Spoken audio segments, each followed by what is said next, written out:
Hypnotism बरोबर.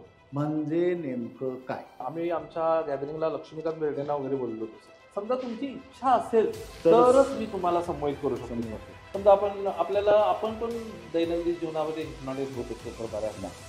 समजा तुम्ही कापड दुकानामध्ये गेला आणि तुम्हाला एका विशिष्ट प्रकारचा शर्ट घ्यायचा, पॅन्ट घ्यायची म्हणून आपण जातो तिथं.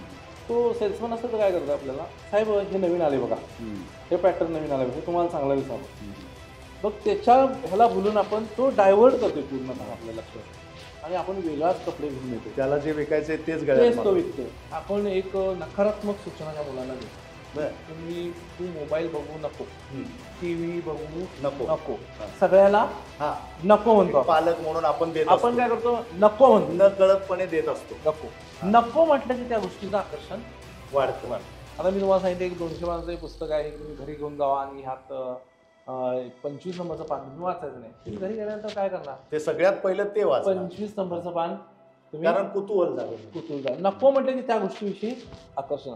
आता तुम्हाला म्हणजे थोडंसं विषयांतर वाटेल, मी खोटं वाटेल लोकांना पण, की मी त्या काळात ते लॉकअप गार्ड करायचो आणि लॉकअपमध्ये काही कोरोनाचे पेशंट ते आरोपी.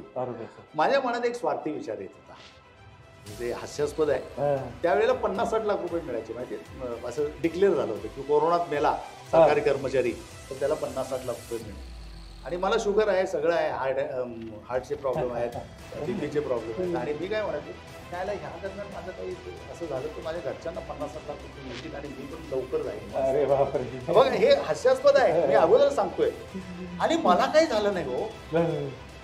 बघा एवढा वीक असलेला माणूस, मला काही झालं नाही. त्याचं कारण पण सांगतो मी तुम्हाला. आणि चांगली धडका केली, आश्चर्य वाटलं मला.